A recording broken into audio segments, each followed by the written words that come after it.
நீரா நகரத்தில் வளர்ந்தாள். அவள் வளர்ந்த வீடு சுதந்திர சிந்தனைகளால் நிரம்பியது.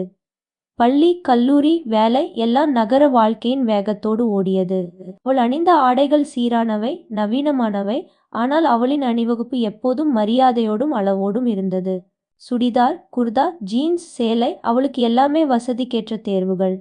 ஆடை என்பது மனநிலையின் வெளிப்பாடு, ஆனால் அடையாளத்தின் சங்கிலி அல்ல என்று அவள் நம்பினாள். நிர்மல் ஒரு கிராமத்து இளைஞன்.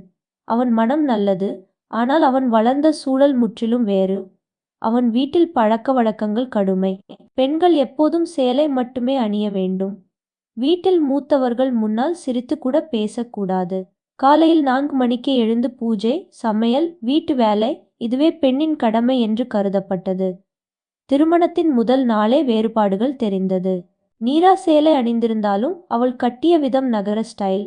மாமியார் கண்களில் அது தவறு. எங்கள் வீட்டு பெண் இப்படி இருக்கக்கூடாது என்ற குரல் மெதுவாக தொடங்கி நாளுக்கு நாள் கூர்மையடைந்தது. சமையலிலும் வேறுபாடு. நீரா பல வகை உணவுகளை அறிவாள். Pasta, chapati, veg roll, soup, அவள் கற்றவை பல. ஆனால் கிராம வீடு ராகி கூழ், கம்பு சாதம், கறி, கீரை, எளிமையான சைவம். அவள் முயற்சி செய்தால் கற்றுக்கொள்ள. ஆனால் ஒவ்வொரு தவறும் குறையாக மாறியது. உப்பு குறைவு, காரம் அதிகம், தாளிக்க மறந்தது, எல்லாம் விமர்சனமாக வந்தது. நகரத்தில் இருந்தவள் எதுவும் தெரியாது என்று சொல்வார்கள். அந்த வார்த்தைகள் அவள் மனதை தின்றன. நிர்மல் நடுவில் நின்றான்.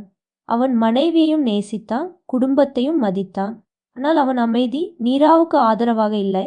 அது ஒரு மௌன ஒப்புதல் போல இருந்தது. குடும்பத்தில் சிறிய விஷயமும் பெரிய பிரச்சனையாக மாறியது. நீரா காலை பூஜைக்கு 5 நிமிடம் தாமதித்தால் அது மரியாதை குறை. அவள் சிரித்து பேசினால் அது அடக்கமின்மை. அவள் தனியாக புத்தகம் படித்தால் அது வீணான நேரம். ஒவ்வொரு நாளும் அவள் தன்னை ஒடுக்கிக் கொண்டாள். ஆனால் அவள் மனம் உடையவில்லை.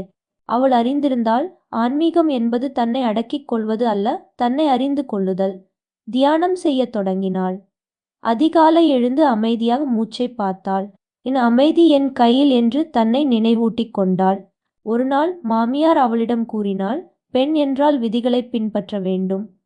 அதற்கு நீரா அமைதியாக சொன்னாள், விதிப்புகள் நம்மை சீர்படுத்த வேண்டும், சீர்குலைக்க அல்ல. அந்த வார்த்தைகள் முதலில் ஏற்றுக்கொள்ளப்படவில்லை.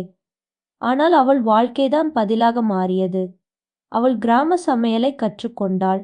அதே சமயம் வாரத்தில் ஒரு நாள் புதிய உணவு செய்து அனைவருக்கும் பரிமாறினாள். ஆரம்பத்தில் விமர்சனம், பின்னர் ஆர்வம், பின்னர் பாராட்டு. அவள் சேலை அணிந்தாள், ஆனால் தன் வசதிக்கு ஏற்ற முறையில். வேலை செய்ய எளிதான கட்டு. மெதுவாக வீட்டில் உள்ள பெண்களும் அவளிடம் கேட்கத் தொடங்கினார்கள். ஒரு மாலை குடும்பத்தில் பெரிய தகராறு. உறவினர் ஒருவர், நகரப் பெண் வந்த பிறகு இந்த வீடு மாறிவிட்டது என்றார். அப்போது நிர்மல் முதன்முறையாக பேசினான். மாறியது வீடு இல்லை, நம்முடைய பார்வை என்றான். அந்த இரவு நீரா அவனிடம் நீண்ட நேரம் பேசினாள். கலாச்சாரம் என்பது நம்மை நயமாக்குவதற்கானது, அது நம்மை நசுக்குவதற்கானது அல்ல. நான் சேலை அணிவேன், அது எனக்கு மரியாதையா இருந்தால். நான் சமையல் செய்வேன், அது அன்பாக இருந்தால். ஆனால் நான் என்னை இழக்க மாட்டேன். நிர்மல் அமைதியாக கேட்டான். அவன் முதன்முறையாக அவள் வேதனையை உணர்ந்தான். அவன் பார்த்தான், அவள் எதையும் உடைக்கவில்லை. அவள் மெதுவாக எல்லாவற்றையும் மேம்படுத்தினாள். அவள் குடும்பத்துக்கு மரியாதை கொடுத்தாள், ஆனால் தன்னையும் மரியாதை செய்தாள். காலம் மாறியது. வீட்டில் விதிகள் இருந்தாலும் அவை கடுமையாக இல்லை. நீரா தன்னை நிரூபித்தாள்.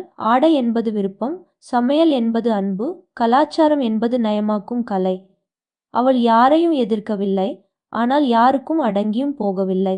இறுதியில் நிர்மல் அவளிடம் சொன்னா, நீ என்னை மாற்றவில்லை, என்னை வளர்த்தாய். நீரா சிரித்தாள்.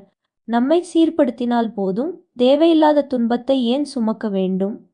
அந்த வீட்டில் இனி விதிகள் இருந்தன, ஆனால் அவை பயமின்றி புரிதலோடு இருந்தன. நீரா தன்னை காப்பாற்றிக் கொண்டாள், அதே நேரத்தில் குடும்பத்தையும் காப்பாற்றினாள்.